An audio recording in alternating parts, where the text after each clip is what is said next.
Okay, I'm not really sure how to start this, but so let's just start.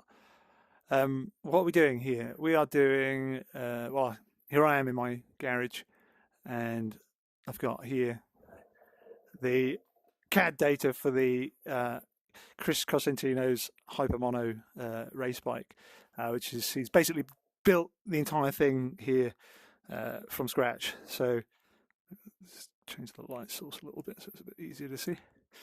So yeah, that whole engine and everything, he's machined every part of that himself. The cylinder head comes from a Ducati V2 Panigale, but all this front end is his design, and it's like super compact Hosek front end, which is different, but you know they people reckon they work, so I think it's awesome. And yeah, so back in 2021, Chris. A mutual friend of ours actually told me about Chris, and I think I reached out to him and said, "Hey, if you need some help doing the bodywork, I'd love to have a live project so I can learn how to use this VR modeling stuff." So Chris, yeah, said yes, and actually I ended up building this. Let's delete that one there.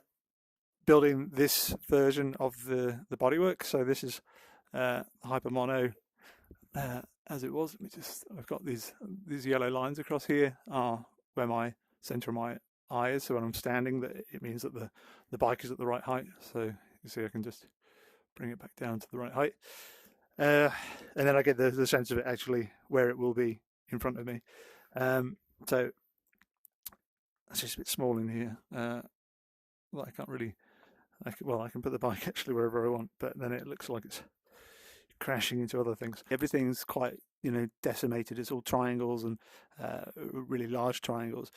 And the reason for that is just so that I can operate standalone, so I can actually have the pass through. I've decimated the CAD to such a degree that, it's these surfaces are becoming bigger. It makes the file much smaller. This file, I think, is about 15 megabytes with all those parts in it. So I haven't found the upper limit of it, but it's probably somewhere around 40-50 megabytes for standalone. Yeah, because there's lots. Because once you start adding other layers in, so once you start adding, some crazy stuff in, then the files are getting bigger and bigger, and then you might notice that you're going to have to turn some layers off and lock some layers. So if you lock layers, it helps a little bit as well. But yeah, turning them off so that you don't have as much stuff in the scene. Anyway, I'm digressing. I've got that motorbike set up there. That is my custom SV650 that I built. I did all this in kind of the old school way, clay model, fiberglass molds and such like. Anyway, there's a really fun bike to ride, and luckily the riding position is more or less the same as the Hypermono. So if I set the, well, I've not done a good job of that, have I? Let me just lift this up a bit so that the seat is the same height and the bars are roughly the same height. So the front, the if I look through, so here's the front of my seat on my bike, and I can match it up to the front of the seat on the Hypermono, and you see the bars are roughly the right distance. So now if I come around here, I can just see the front tyre and where that seat is. So I'm just going to twist it a little bit. I'm going to rest my hand actually on the other bike so I can have control and move it only in your YAW direction. And now if I pull on the trigger and then pull back on the joystick, it's going to lock that in position. So now I've got it in the right place, I think. So actually it means that I can throw a leg over this one and actually sit on this bike. The only problem, of course, is that the actual motorcycle I'm sat on is actually quite wide here to here, but in terms of aesthetic, you get the sense of what it's going to look like to sit on this bike. And this is where the candle air is locked. Unlock it. So yeah, this is where the speedo was on that bike. It's not very. I mean, that's not a brilliant position, is it? Because if you're banging it down the straight, all you see is this. So you can't get your head down as low as you want to because you're restricted by this bloody speedo. So that is why I've been playing around with the idea of pushing it right down to the front there, so that when you're in a full racing tuck, you know, just get rid of that you can actually see straight over the top of it. So that's one thing I've tackled in the version 2. Chris didn't mention anything about that, but yeah, why not make it better? So let's talk about why. So why am I doing a second version? I guess I'm doing a second version because yeah, there's some stuff about the first version. Aesthetically, I wasn't that pleased with. I was still getting to grips with the tool back in 21, a couple of years ago now, and so I think I can do a better job now because I've got more control over the tool, and yeah, I mean, just 2 years older. You probably know, so I have to probably say, look, sorry, I'm not natural presenter. There's going to be lots of umming, ahhing, pauses, mumbling probably, and swearing as well, I expect. And so it is what it is. But hopefully you'll find this as amazing as I do. And that's why I'm kind of moved to share it with people, because this is the way to develop motorcycles. I mean, everything I've done before was awesome and fun, and I loved it. But there's just no other way. It's just to have this in front of me right there as it is, like this. That's the version 1 that I did. Actually, just to talk a little. I'll just talk a little bit more about what I liked and what I didn't like. I'm just going to tear this to pieces a little bit. Chris never made the. If I just unlock it from the scene. So there was a whole inner part here for the exhaust and stuff that was never made, and honestly, it's probably way too complex. So yeah, it's good that that's kind of going away. But and then he just printed this part, and then it just looked like a little part flapping out in the breeze.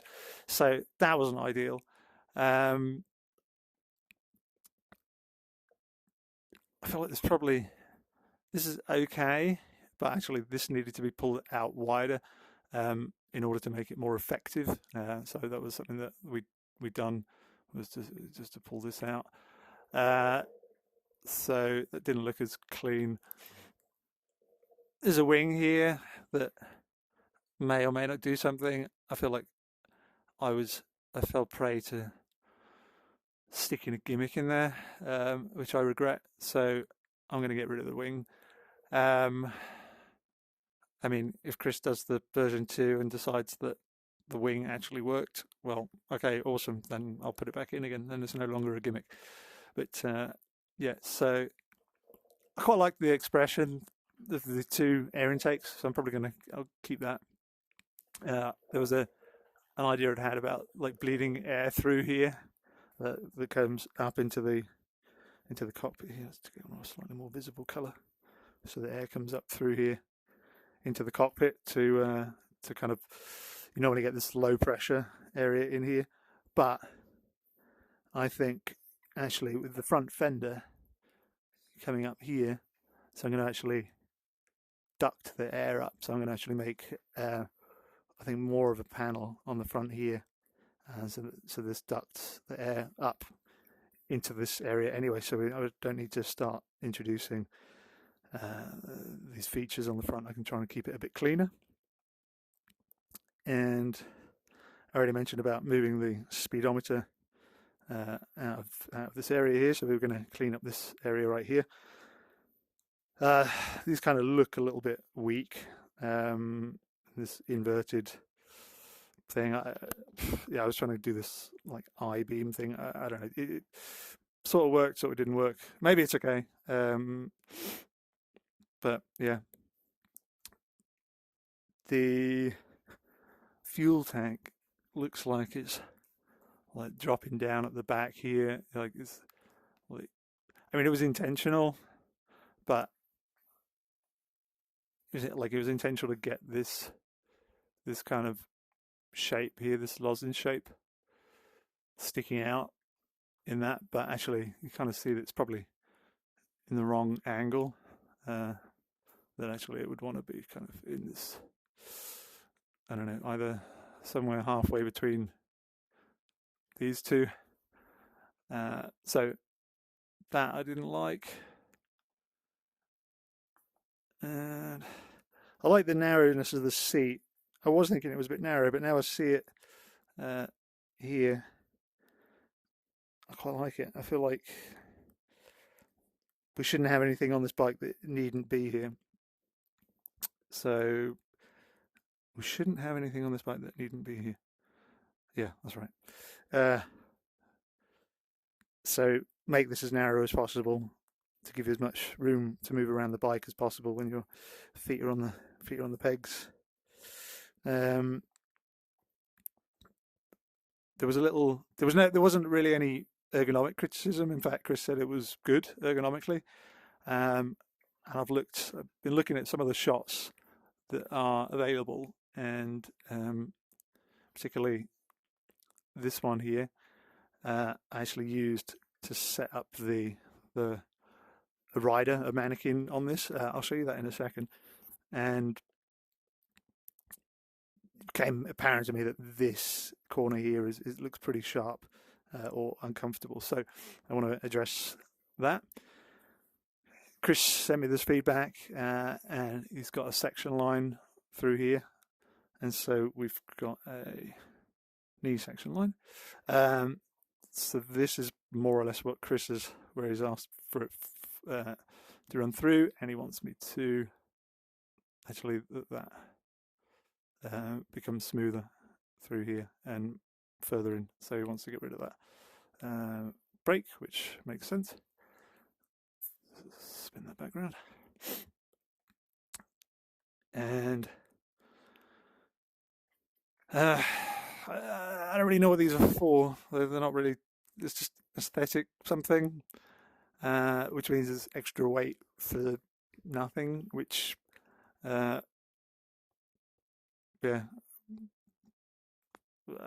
it's kind of it's the antithesis of a race bike, really, putting something on there that doesn't need to be there, that would be faster if you took it off. So I kind of, although I quite like the form, I quite like the tail, the shape. I think I'm looking at ways to actually simplify it and get rid of some of that. I'm not sure if it might have to have a race number on the back. Okay, we'll check it out. So if I grab that and put it back over there. Now set up a mannequin.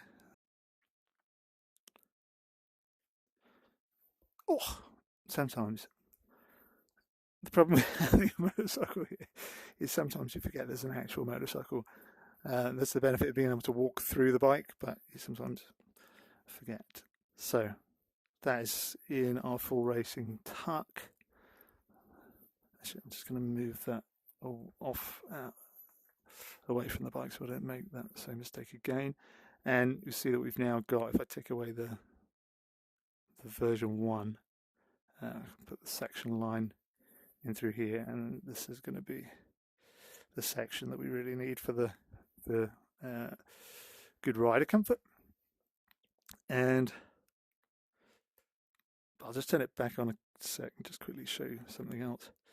So if I've got a second mannequin here with a guy, he looks like he's watching helicopters, but this is him actually in his full leaned over condition. Oh, just unlock the vertical so I can tip the bike over. I've got a ground plane maximum ground clearance basically worked out here, which is the which is kind of a surface that runs through the kind of somewhere roughly. It's not like the suspension is going to be under some compression in the corner, but it's not full bump. So I've kind of set the contact patch to be somewhere around here, maybe 60% compression or something like that. And it's kind of just running through the crankcase here. Chris knows when he was testing, he ran out of ground clearance here, so he actually has made that narrower, and it also runs up basically through the foot peg right here as well. So that is like maximum lean angle. So if I take that, set it to 100%, I can actually drop that on the ground and see this bit back, end up in the air, and this is roughly. I can see it's still floating a bit, but that's roughly on the ground. But essentially, I could mimic the riding position that he's got in that photograph with this guy on the bike here. And yeah, in fact, as I thought, right in here, there's a super high pressure point right on the corner there on your leg, which is not going to be comfortable. I got this image here, and so actually set up a viewpoint. I go to a long lens, and now this is like looking through. Now I'm observing the model at the right kind of focal length almost. But anyway, that's pretty close. Okay, all that to say, I think the position's okay, so I'm going to just flick that forwards. It takes it back to my position here. It's going to be really important is ergonomics on this bike, so I want to make it really comfortable, and so that's why I'm doing this kind of exploration with the mannequin here. And it's not really liking me walking around too much, probably because I've got the CAD on as well. And this is the version 1 body. This is the one that exists already, and I'm going to try and do some tweaks to this to make it better. So in order to move forwards on another design, I also wanted to try and use some other tools that are available to me, and so I started to play with Vizcom. And Vizcom is, I'm sure you all know by now, like sketch in, render out. And essentially, so I started a load of different line work, so loads of different line drawings, and I think it might have been this one that I took, plus I drew some circles and stuff on with a mouse, and it was all pretty rough. And actually, Vizcom came out with all these images, and I mean these was the 7 of, like, I don't know, there must have been 100, and there's just like certain little things I quite like about them. Like I quite like this zone in here. I quite like this panel here. I think that features on this one too, actually. And this was cool, so I kind of emulated this. I quite like this brutal cut down here. This is interesting for kind of graphically. As this one, I like this one graphically. It's quite nice with this like strong edge that comes down as the widest point, and then everything kind of being cut in from there. Difficult to achieve that on this bike just simply because of that radiator, unfortunately. But I mean, if that radiator was moved to the center line, we could totally do something like that. But I don't think that theme really works here, unfortunately. It's kind of it's been really interesting to see what kind of ideas are spat out, because it's really like visual brainstorming, and it's not self-conscious in any way about what it will spit out. So even though if you look up in close, it looks like, oh, there's some, what is going on in here? It's hard to know exactly what's going on. But if you kind of step back a bit and squint your eyes, you kind of think, oh yeah, it might be interesting to have kind of something going on in there. And I don't know, this feeds back ideas to me actually, and so I can kind of look in a dark area here and start thinking, oh yeah, maybe that would be cool if there was a crease there, or this is a separate panel, to this one here, and yeah, I can start looking at, like, it's obviously got a section that's broken through there, well, not obviously, but that's what I see, and so actually you can see lots of different things, and you can kind of imagine, oh yeah, I wonder if that would work, if that was like, say, yeah, that was a clean panel, clean surface here, and then you've got another panel here, another surface, and is there a little kick out here, and then it comes down, like, so you can kind of start to imagine like a surface breakup, which is just kind of implied by the kind of random lighting that is given by Vizcom. This one's just quite cool. It's quite like how brutal this was. I'm not sure. Yeah, we'll see. We'll see. There's some cool stuff. I don't know. There's just cool stuff in here, and it's all like just inspiration. It's like it's crazy inspiration. Like, you're not looking at like existing bikes and then trying to emulate like stuff and say, oh yeah, I really like this, and then try to do something similar but not copy it.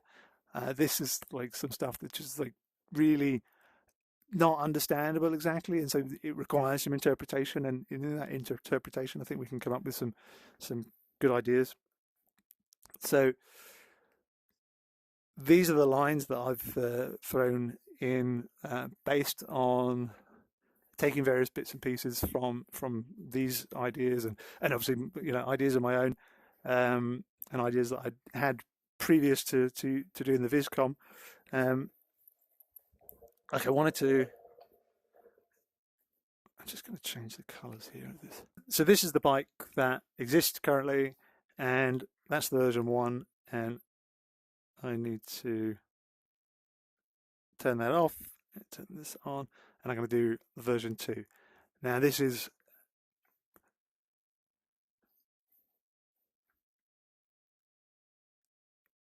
different. I think I've improved the things I want to improve, and I've gotten rid of some of the things I didn't like. One of the main things I think that is an improvement here is the fuel tank. Is, if I sit on here now, and if I consider, well, I can turn on the mannequin. Well, I can see where my leg is going to be, and it's possible I might have to just push that still forwards a bit. I think I'll just surface it up as it is and see. But if I get the mannequin here, this actually shows probably this is a lot more favourable condition. This black here is actually foam, so this would be soft foam, grippy foam to hold on to. And of course, as well, you got to make sure that you're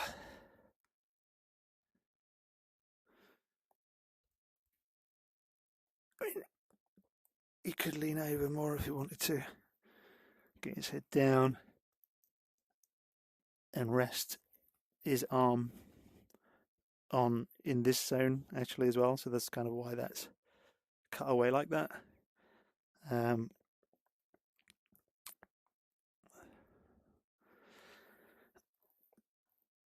Structural, so because it's a Harsack front end, there's no room for tubes to run, or for structural tubes to carry the fairing to run through the front, so I bridged it over the top. I mean, I love, like, my first real bike was a Honda RVF 400 NC35, which has got these cool tubes over the top, like air ducts, I've always liked that on bikes, I think, and because we needed a structural solution, I've kind of have taken that and put that in there. I think these kind of are going to look a lot more structural.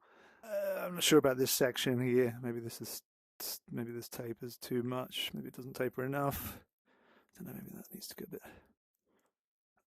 wider here. I'm still very much work in progress on all of this actually, but I think I quite like generally what's going on, and so if I can pull the design in, I can pull in the actual surfaces, and then it's going to be a case of kind of massaging the surfaces. I think generally what is going on is working fairly well.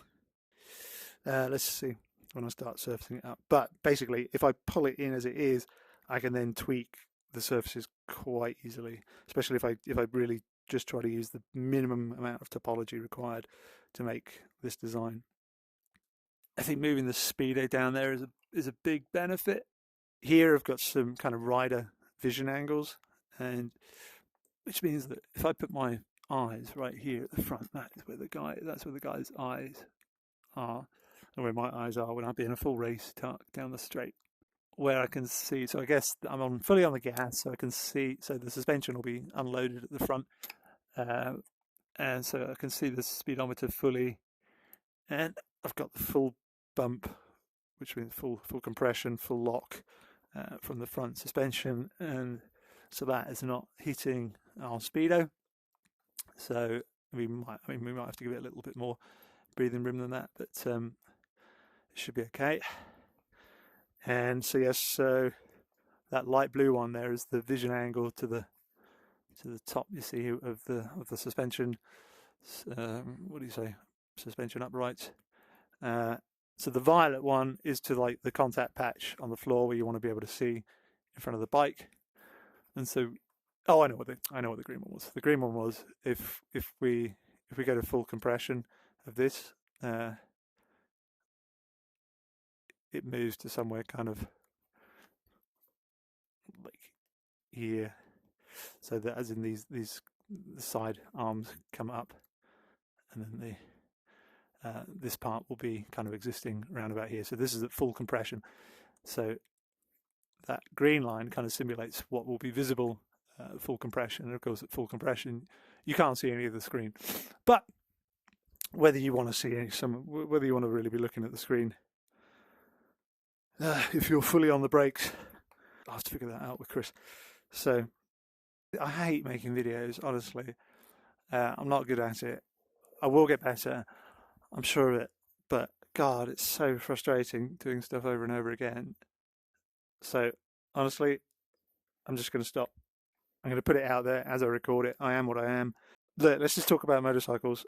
That's all you want to see is making motorcycles in Gravity Sketch. So that's what I'm going to do. I've taken some time to pull in some line work now around this bike, and I'll show some of that now.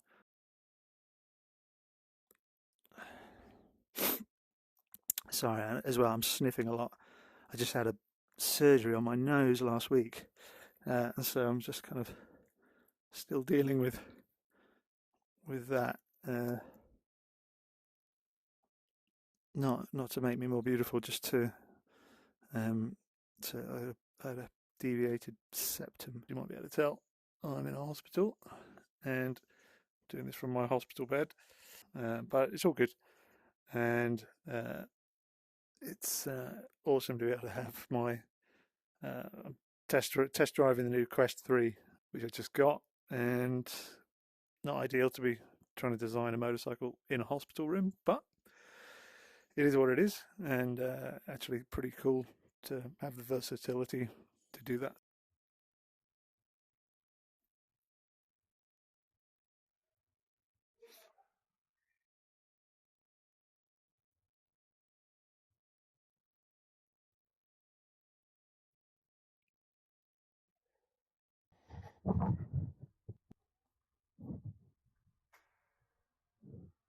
Okay, so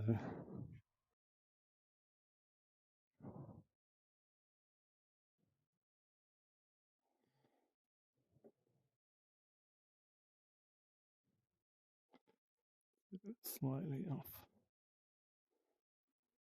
center. Nice.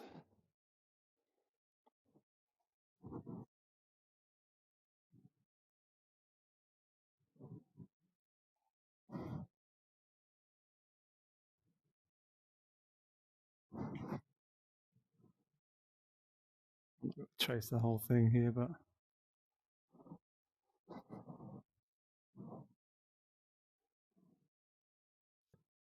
in the center line.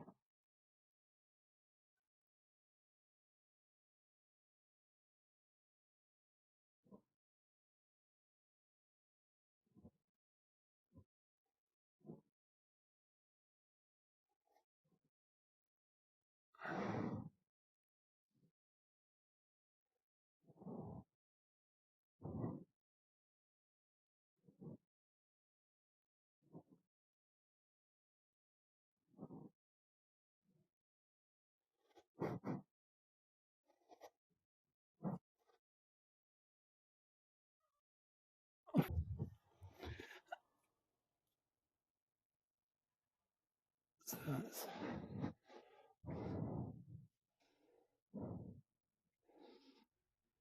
and I'm sat here on a Ducati Panigale V2,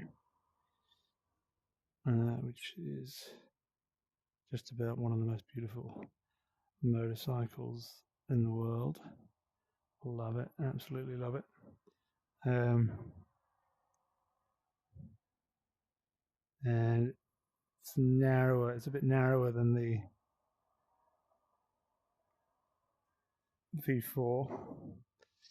So actually this is it's pretty good. So I'm trying to keep this bit through here kind of soft and clear.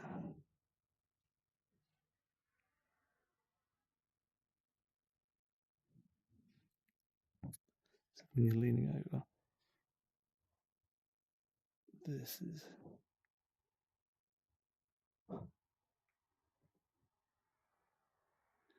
push this all forwards.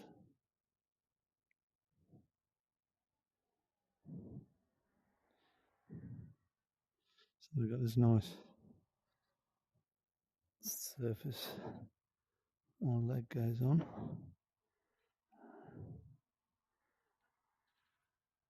And so let me just put that in as a quick surface. Let's see how that looks. So we're going to have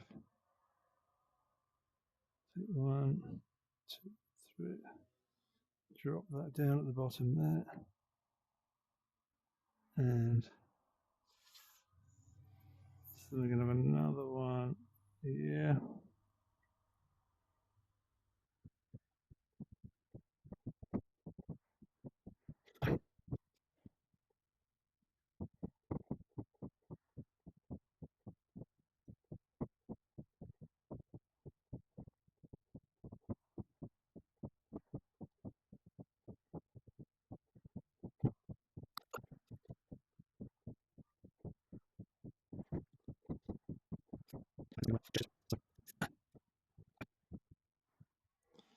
That is disgusting. Where should we start? Hollow the tail. I'm not really sure what's going on at the front, to be honest. That's a bit of a mystery in the middle. What's going on down there? I have no idea. Why this has an extra thing in here, I do not know. Well, let's just model it like this, and then we can always change it. So, point mode, sub D straight away. So, where can we start? Let's start on, what I'm going to do is get in the brakes, and then I'm going to fill in kind of the surfaces. I'm going to start at a brake, and then I'm going to sort of go out from there. So let's start at this main one here.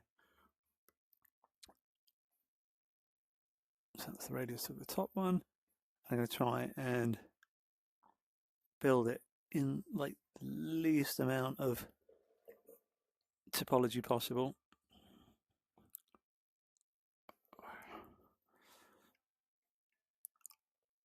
And then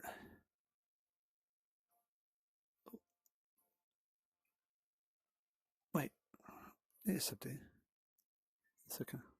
Sorry, it's just it didn't duplicate the edge. I thought I hit the button, but I obviously hadn't.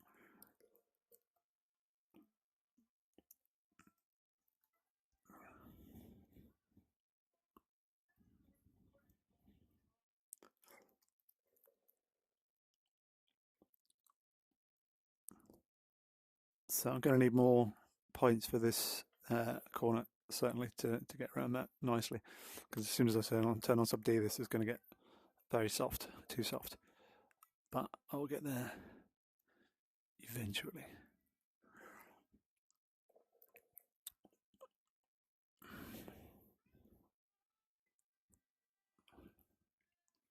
Come on.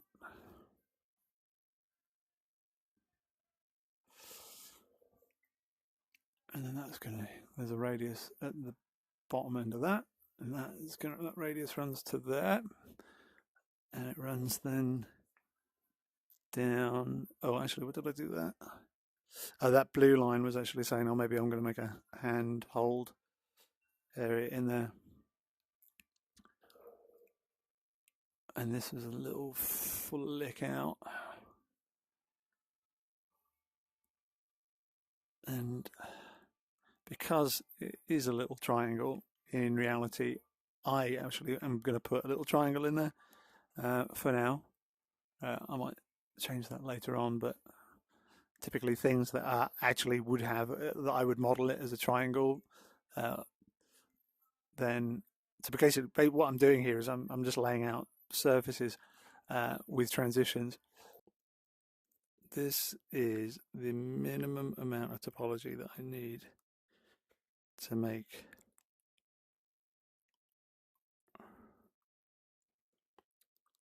I want to make it just kind of a grey. Now I have to figure out for this front corner here.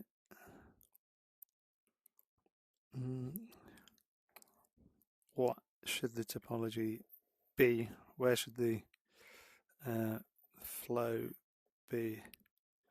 And I think it's like this.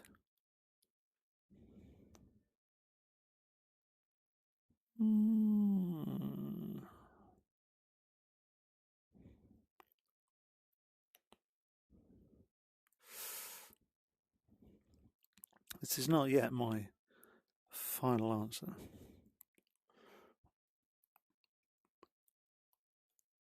But the whole thing is basically about trying to solve for what is the best and most minimal topology that you can get away with, and kind of,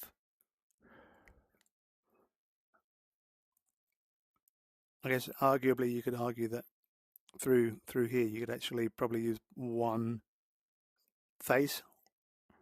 However, I would say there's probably a little bit of lead in just to that end, which will be kind of a remnant and line up with this the start of the radius on the side here. So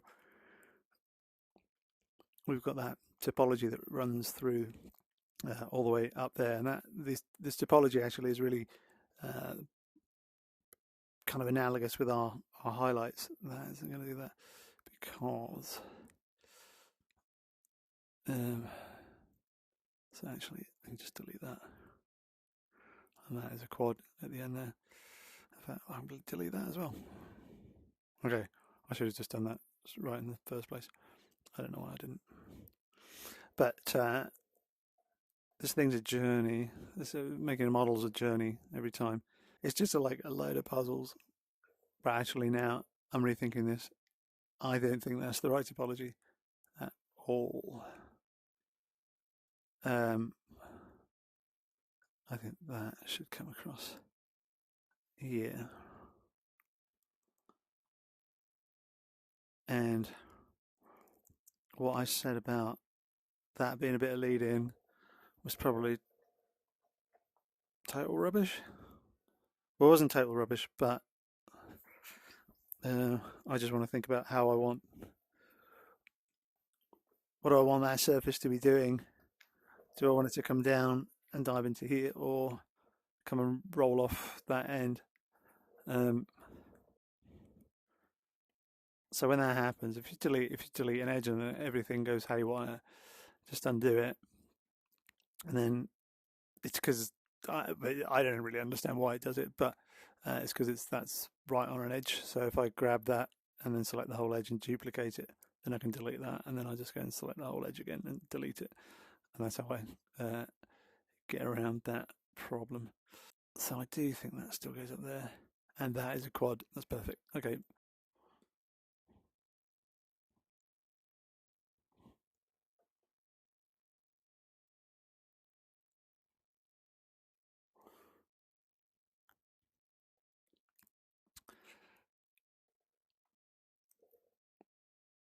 So each of these edge loops is there for one reason only. So this is one. This is a patch of flat surface. This here represents the radius, the transition. This is the next patch, but actually it's got some crown to it. So we've got one extra running through there, and actually where this one goes at the end, this is going to be our highlight. This is where our highlight runs off. And we actually want it to run off right where that break is. Now I've got to make sure they're not across the mirror line. If they're across the mirror line, turn it on. It does something stupid, although shows me something that is quite interesting looking. But I'm not going to keep it. So I want it just to be simple. And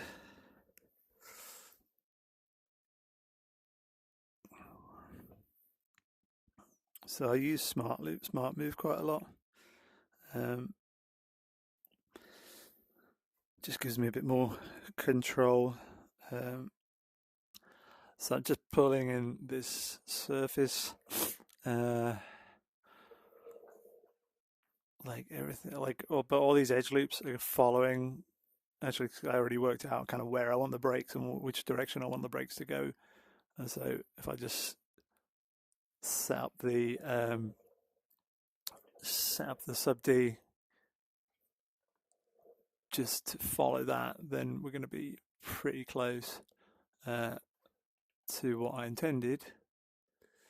As soon as I turn on the sub D, which I ain't going to do yet, but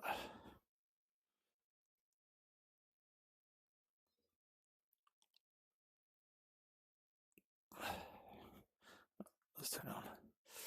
Do you know, it's hard to see with that shader. Let's turn off that shader. Okay.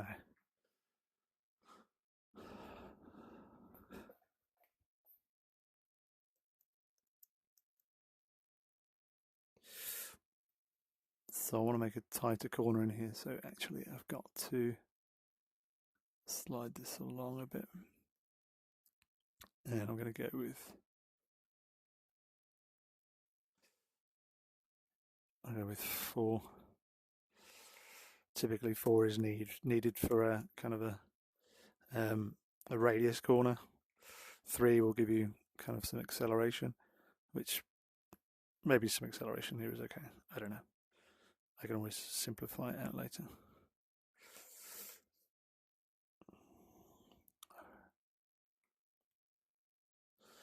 So now, actually, this guy just basically runs all the way straight across.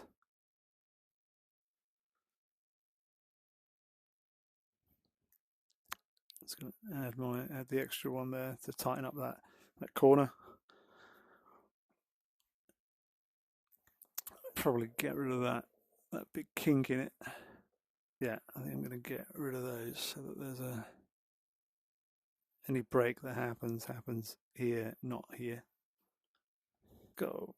slightly weird proportion, top heavy proportion now, or the bottom's a bit wide. I think maybe the bottom needs to be tucked under. But I'm going to get the seat modelled, and then you know what? I bet I could just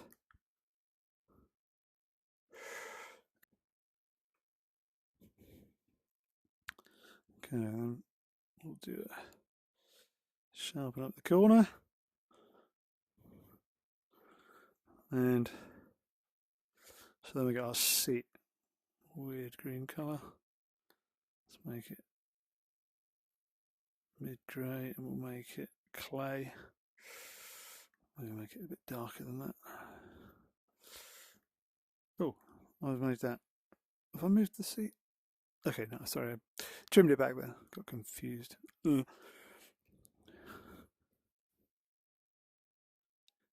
fact, but this is probably much more realistic because he's just going to put a piece of racing foam on there, which is just like 10 or 12 mil or something, 15 mil probably. So let's just leave it like that.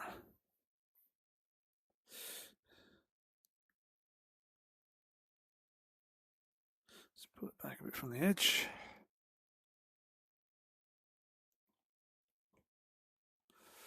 I could identify there was something weird going on here, because I was hoped that would just be a running all the way up, and then yeah, sure enough, there's an extra one in here which doesn't need to be there. So now the radius is much more constant up there because there's only 2 that runs all the way up there.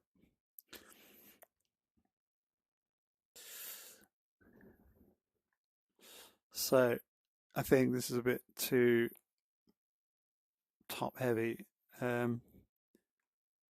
So I actually quite like, in my lines, I wonder if I can actually might just be able to grab this and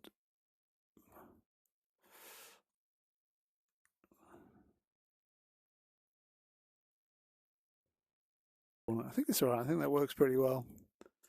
The highlights are going to come in here. These are running up there.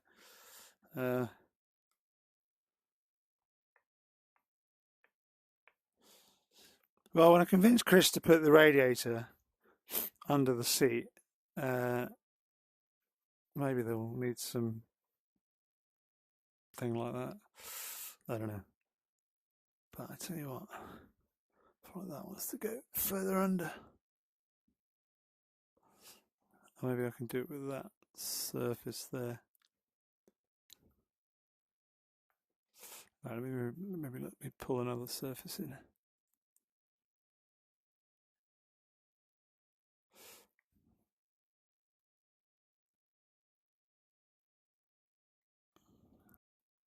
Actually, I think it does need it. What's up? You're cold. Do you want to go back inside? I say we could both go back inside, couldn't we, for this bit? So come in from the garage. The dog was right. It was a bit too cold in the garage, actually. So I'll just come in here, and I've got this HDR of being in a field. I quite like it. It's quite nice to work outside, and of course, actually, it gives some. Even though the main light source is still this one, actually, because of the reflections, there's a very bright light behind me. Sunlight. Actually, it illuminates the model really, really nicely. So now I'm. Oh, no, didn't work.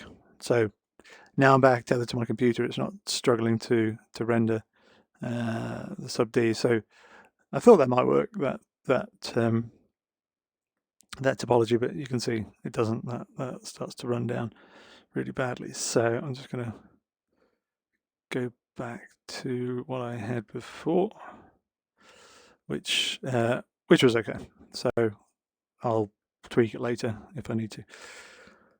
So we're working on this panel now, and because these two are close together, that would give me a very strong break across the top here, which I don't really need.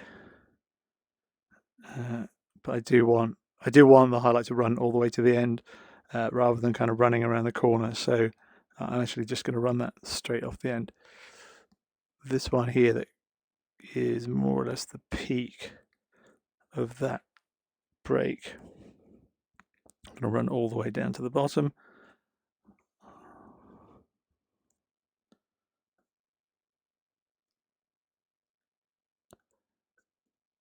And then this I'm going to run to here. So again, the highlight is kind of running.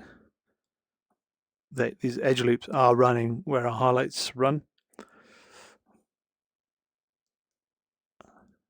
Highlight just means it's really a description of the surface, really, the way light reflects off it.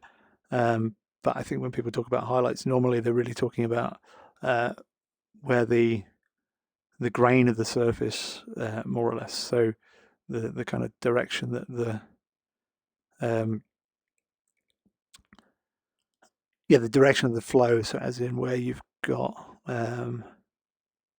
straights, for example, so that that is not waving all over the place. It is just a straight line, and it's kind of a barrel kind of a shape. So that will give us some nice straight highlights that run along there.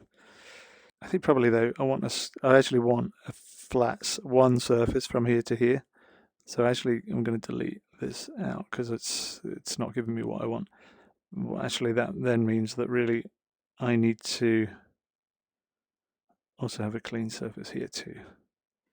At the end where everything that's happening in this panel, by the time it gets to the end here, that is one clean flat surface.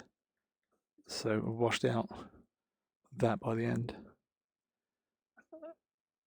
And again, this still may not be right, but it is where we're at right now. So, and if we like it, then we can keep refining it to be exactly what we want it to be. So I just when I selected the whole edge loop, it obviously selects that bit. So I'm just going to grab that, this, delete it, and now I've got the bit that I need. And it's going to duplicate that again.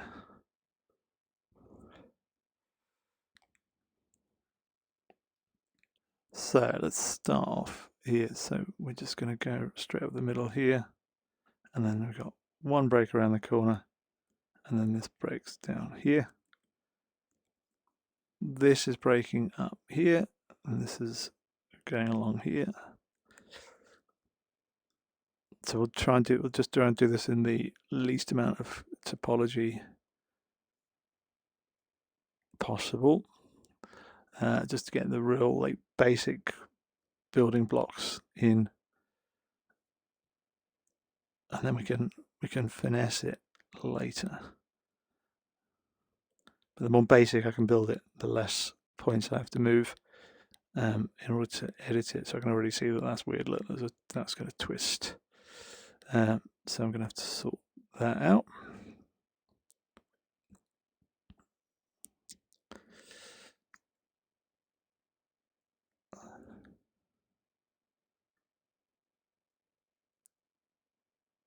And where was that going?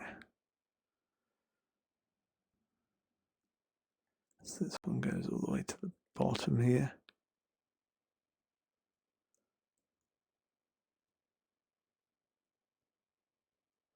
So I reckon there's going to be a little bit of a section to that.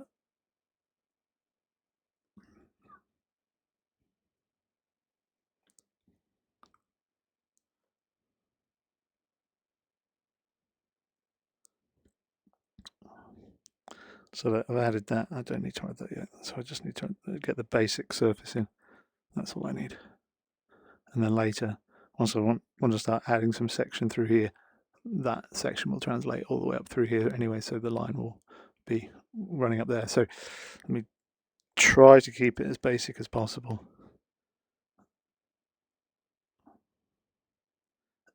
Actually, that is something else, isn't it? That is actually a kind of a chamfer surface.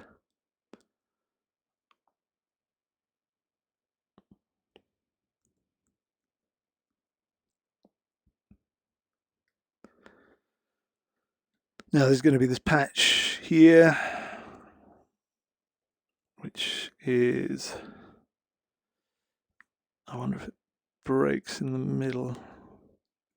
Yeah, I think it's going to definitely, there's going to be something here. Maybe, but maybe not definitely. What?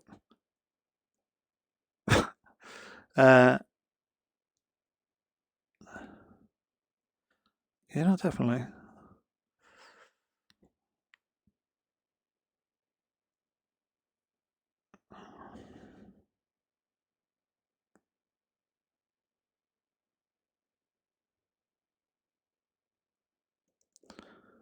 Right, that goes all the way up there. That is the surface here. And then there's another one here. So I think actually this is what it's going to do.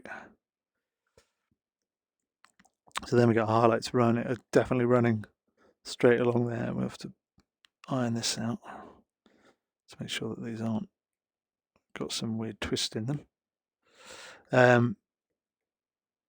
But then we've got our two at the top here to run that tight corner around. So that is my tight corner that's going to break, that's going to run along the edge. That's going to be readable as a break. Let's just put this in, turn this off.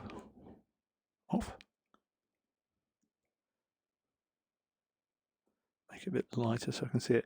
Now I want to make my topology here on this panel match up with that one there. So then it's gonna work together.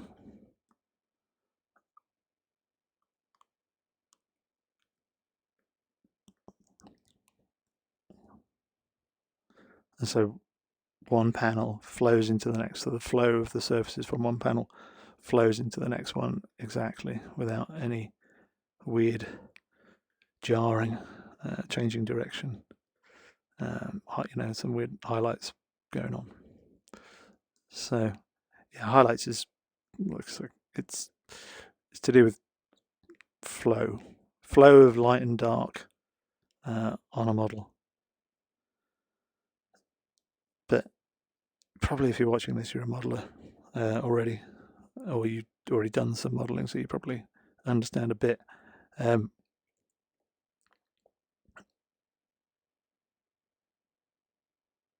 be interested to know actually what kind of level people are working at, and just so I can maybe tailor the content a little bit for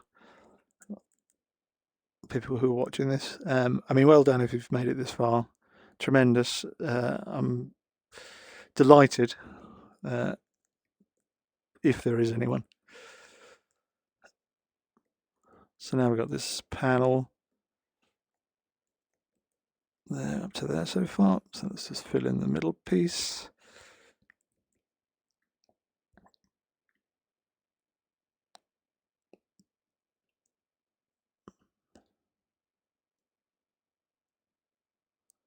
I mean, let me just. Sometimes you don't quite know whether you should go straight for. Let's just go for this for now, and then we can add some. If we need to add some crown to it, which we almost certainly will.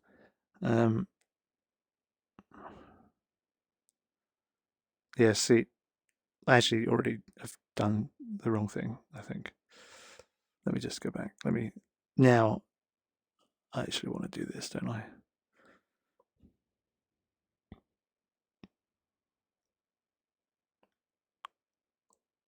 This is better because now I've got a little bit of section. I'll have a little bit of section through it, or crown through this way, and a little bit of crown this way.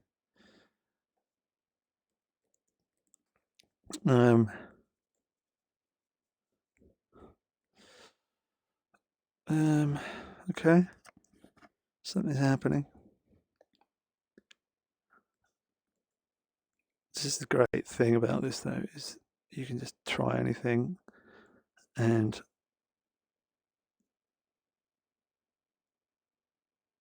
there's no penalty for not doing it, for not making something amazing. It's just like a playground. So I don't know. I don't like that negative running through there now. I can see that with a clean surface is. Oh, I don't like that, so I'm just going to get rid of that.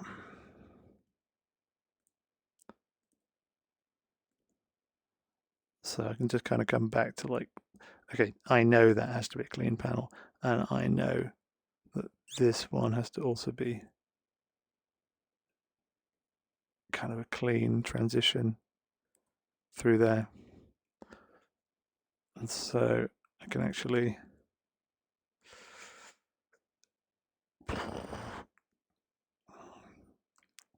think I actually wanted this to come to a triangle. So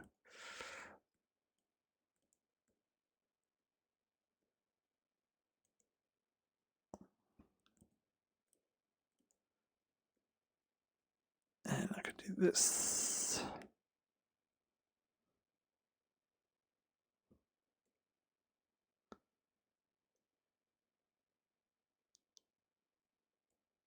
So then everything above here is just clean, uninterrupted, nice transition. And then you've got that break, which is coming, and this is the surface. This is the face that creates the radius. And I mean, this might still be wrong. Let's have a look. No, that's all right. I think that's pretty good. See how that highlight just kind of comes in and whips back, which is kind of what we'd expect, because if you follow the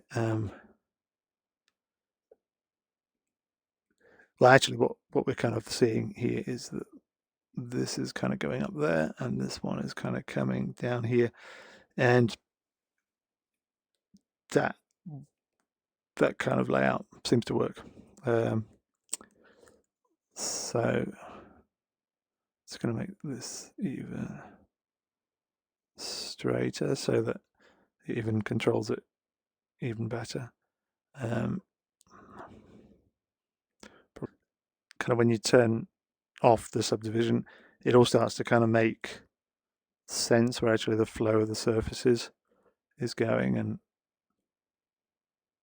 all these want to line up and meet in the right place, and have a nice flow between these surfaces. So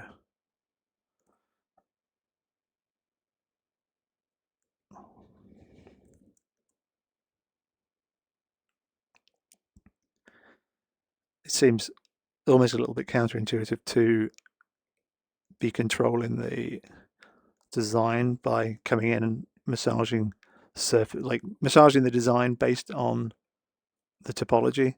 But actually, once you pull it, in my experience, when you pull it in and it makes sense, when the flow makes sense, that is when the design actually is working. And that's actually one of the real benefits that I've got in here working with Sub D, is I can really see the flows of the surfaces on how they cross the panels, how a feature goes from one thing and runs into the next. So I'm not really sure exactly how to finish this off. This is still TBD. It's just an idea right now. Just pulling in an idea.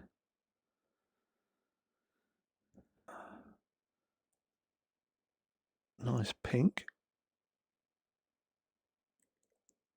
And then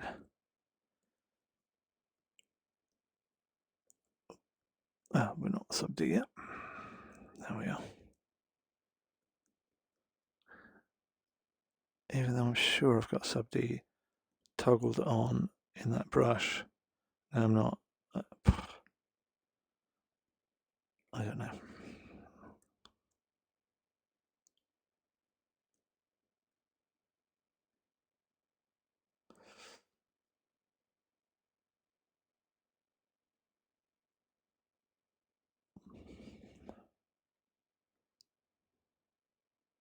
Let's put an extra one to tighten up the corners here. And then we're going to go up here. We want to try and make that surface not twist too much. And then there's a highlight that runs all the way through from the front to the back here. And I think that's the negative, that's the transition surface. It's running down.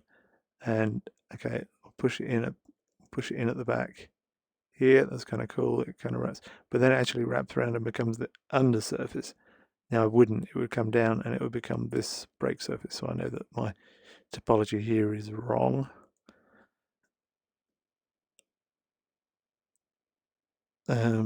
How to correct it? I think it's going to...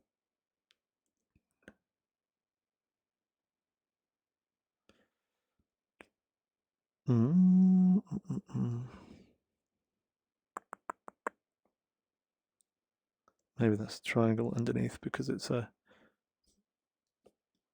runs to a point and runs to nothing. So there's as in that patch that is underneath there is actually a triangle, and so I can just put a triangular face in there. And like normally people, it's not good to use triangular faces because they kind of do a weird render at the end. But here actually it would help. It kind of helps us. I don't really know how to explain it well, but it looks okay. So is what I'll probably figure out a better way of explaining that another time on another example. But if you put a triangle kind of on a flat surface, you're going to see the distortion in it.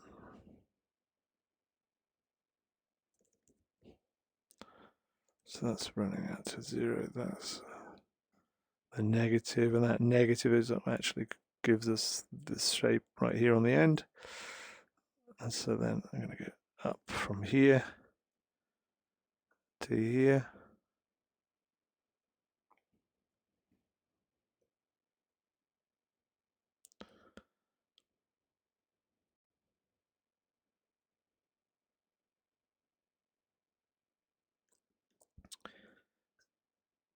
And then do another one around the front here. Boom, boom. Mirror this.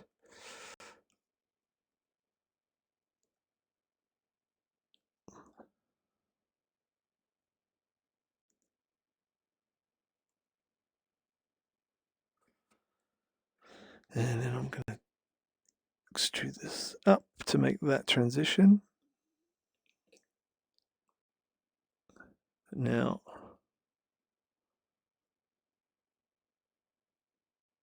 I actually wanted to then try this. I'm not sure this is right, but maybe. I think that's probably okay. Then I'm going to have that braking.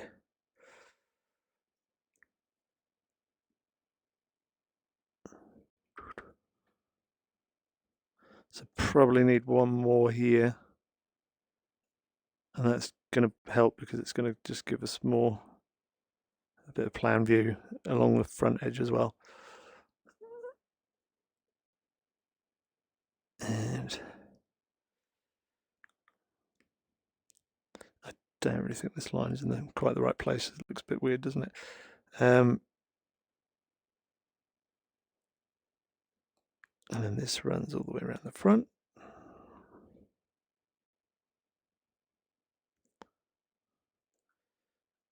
And then we're going to, so this is clearly like this. So this is comes down in off the screen.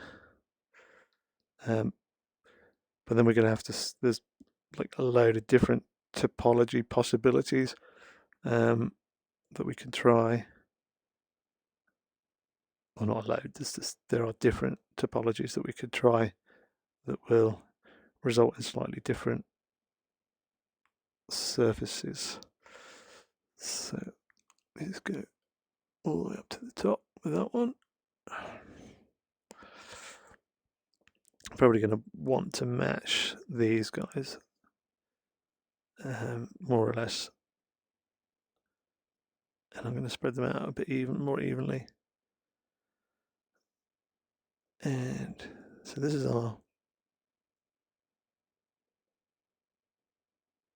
no, this is so this is actually going to be quite a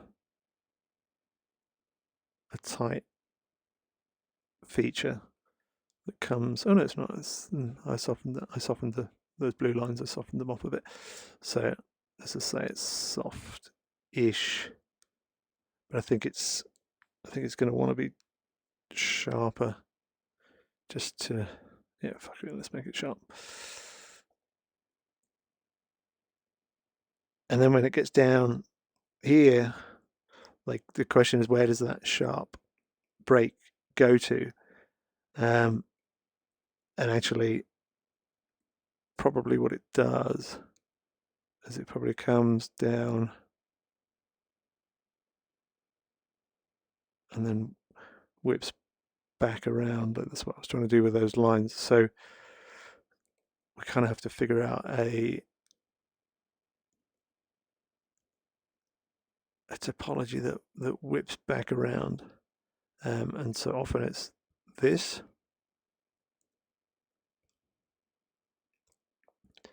So you literally run it around like that. And then, of course, but that is only coming to there's a single edit point here, so I might have to add. Yeah, I'm actually going to take this out. I'm going to add another one there. That's going to mean I can join this to here, this to here.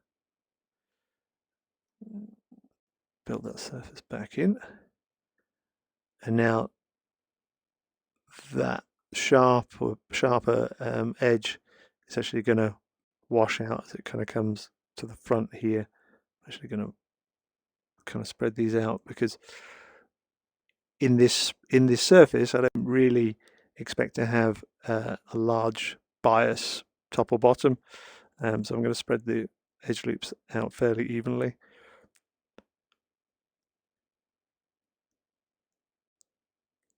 But actually, now if I look at that, that's not cool, is it? This wants to run. These want to run back up like that. So this shape here, the end of that panel is actually going to come off that screen there, off the shape of the end of that screen. So I need to make sure that they are running straight towards one another because they are connected.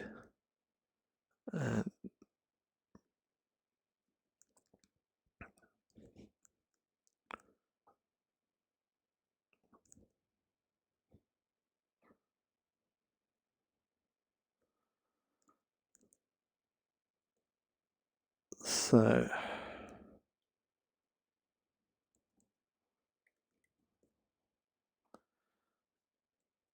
and then, oops, probably that is going to end up with a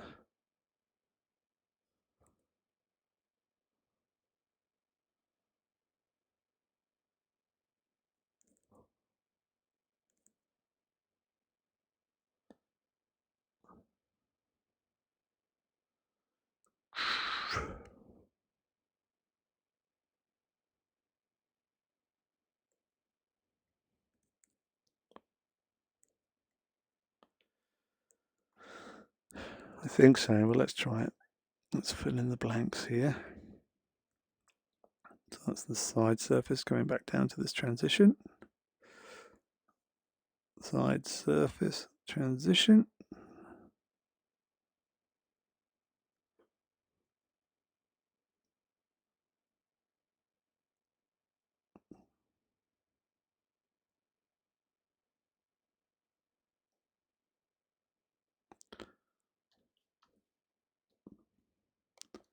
You want to go out, dog?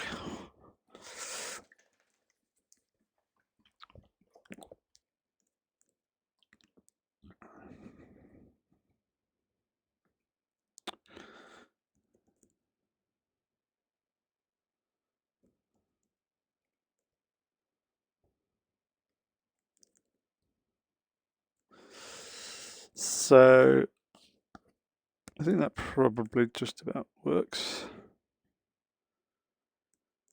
But this,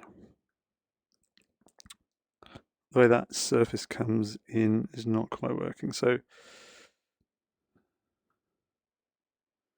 I guess the question is going to be, sorry, the way this surface here is more lent over than this surface here. So I think it's not going to be quite possible to run them together. So I'm going to have to run that off the end, I think. So that negative is going to have to run off the end to allow that side surface to run down all the way to the front. So I'm going to change what I've got here. Let's just delete all this out.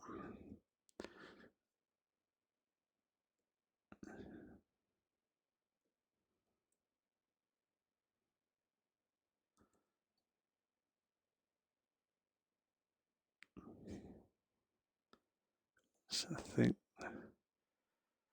this is where it's going to want to run off the end. Then you're going to have your side surface, which is coming down to what's it going to come down to? I think it will come down to a 0, won't it? Then I'm going to have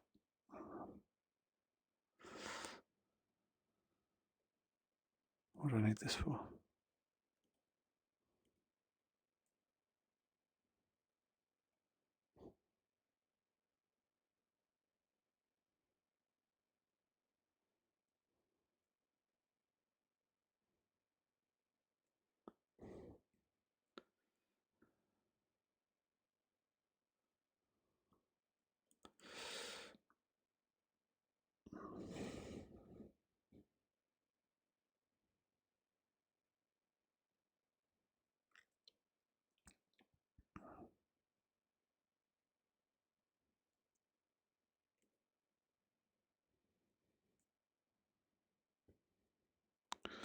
Just trying to simplify it really as much as possible.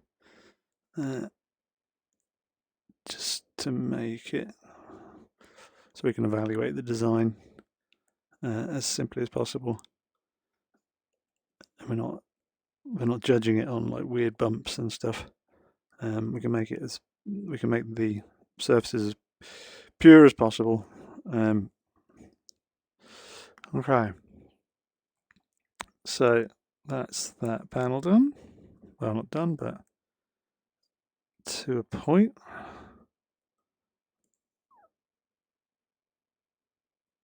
Just gonna take this, duplicate that out, and then I'm going to separate this out. And I'm going to make it a different color. I'll make it like dark grey. And oops, I made one too many. So then this is definitely going to the center line. And there's going to be, I guess, probably at least one or two.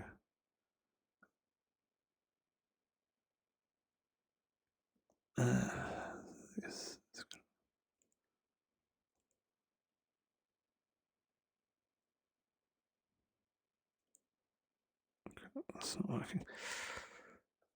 That's going to go all the way to the front. And that is going to be here. And there's going to be, the question is, I think I might be able to get rid of this one.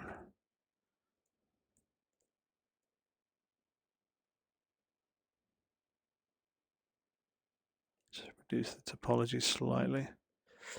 And then boom.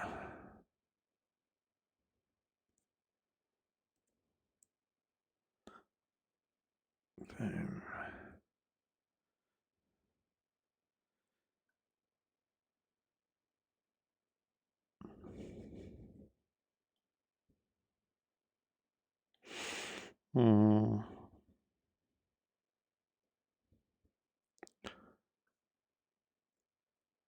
I think this has got to go the other way.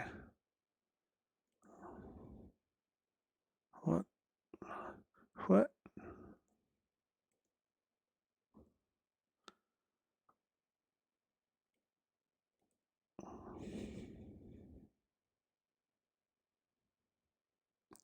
Oh wait, I don't need this.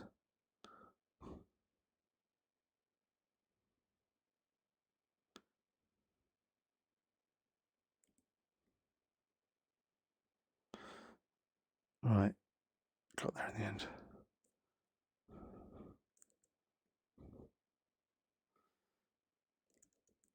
Let's see how it looks with low poly, because that will really, we can really see it with low poly. Let's turn the lock the CAD. What is that? Not on the CAD layer.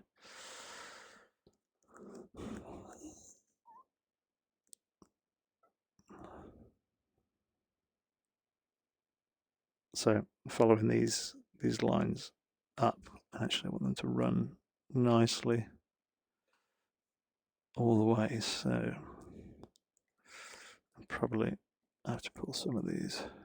What's that one? Let's lock line 7. Then I'm just going to pull around the points, and then I can just make sure that these are all kind of running, you know, evenly distributing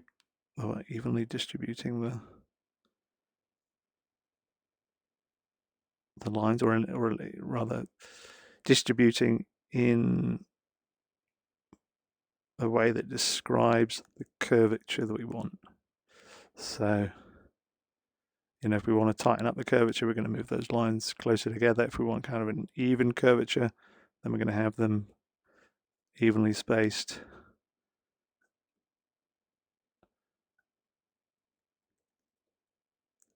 I think this looks like it's got a big dent in it.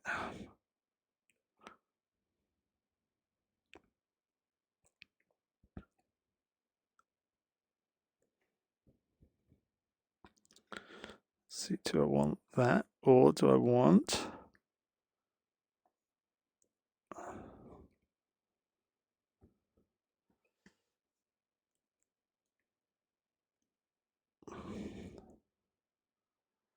more like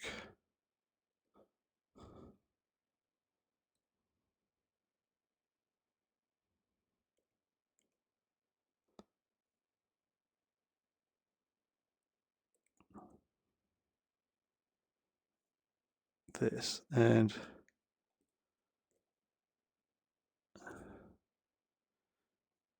to me, it's clear that actually this is probably not even right. I actually think I need that strip to run straight off the end. So that's another different variation on the topology. In fact, let me copy this one up.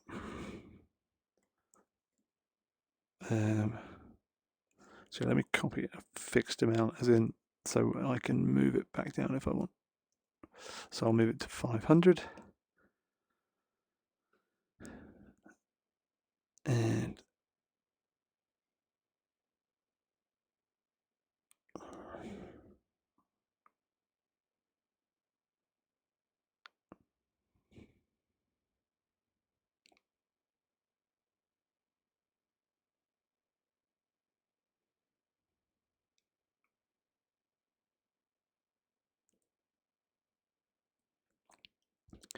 I mean, there you go. It doesn't actually get much simpler topology than that, does it? And then you can add one more through here.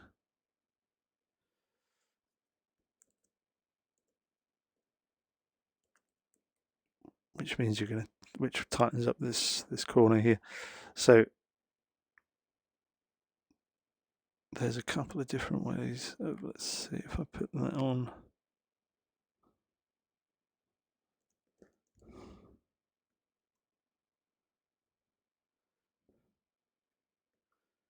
You can maybe see the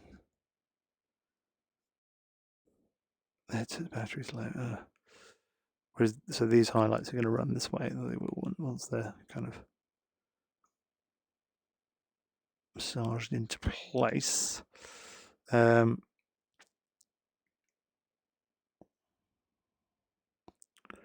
this one's running around the corner.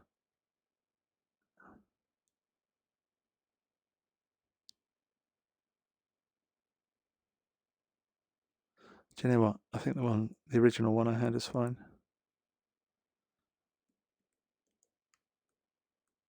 This one is fine.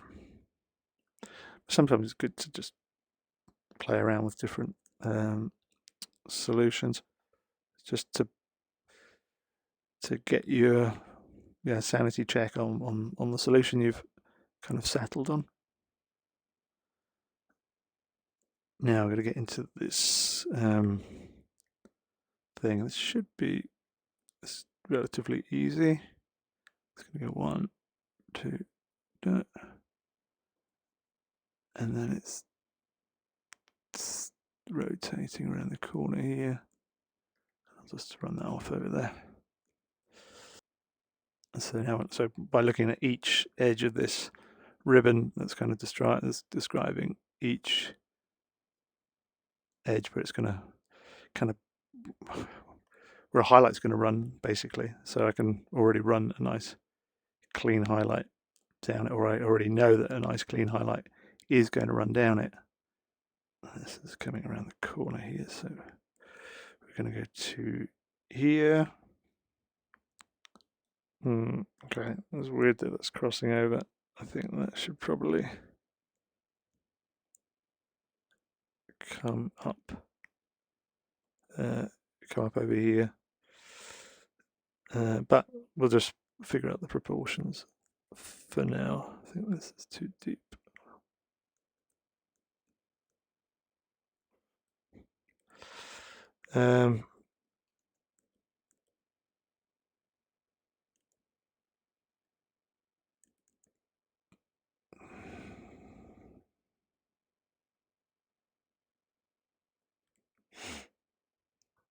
This corner out.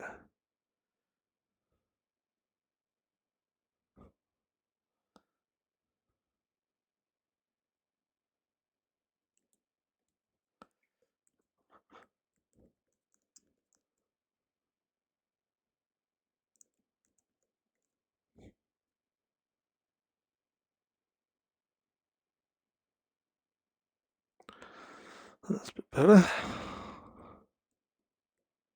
If I can get these to match up in low poly, then they will actually match up as well.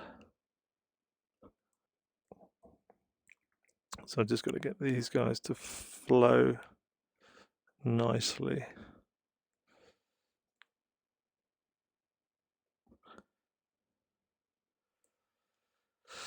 Okay, so actually they look all right. I guess you're wondering what that is, what purpose that serves. Okay, let me do a little fuel cap. Where are we? Cylinder. Customize it, yeah.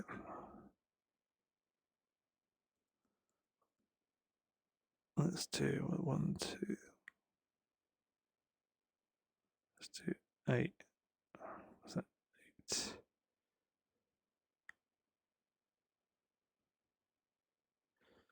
And 1 that way.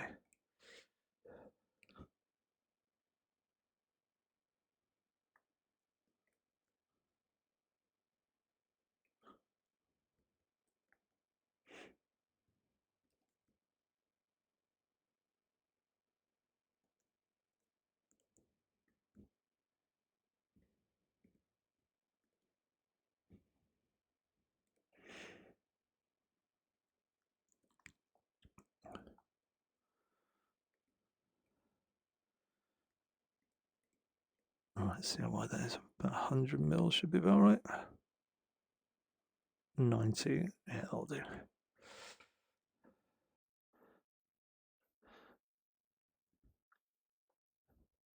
Okay, so here is the bike as I've built it so far, which is basically a quick first go on everything, basically to fill in the blanks, to fill in some surfaces according to the design line work. Now it's time to really refine this stuff, and now there's so much to be done. There's so many areas that are not looking right. This is super weak, and this is almost negative by the looks of things.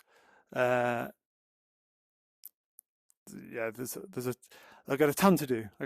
This is just like really the starting point, and now I can start to really kind of figure out what are the main direction lines. I mean, that's a clear direction line, but is that right even? Does that need to come up a bit at the front to kind of run through here better? Should that in fact be running directly to the thing? Probably. So all this is going to be just this is the first look really, and so there's so much more to do.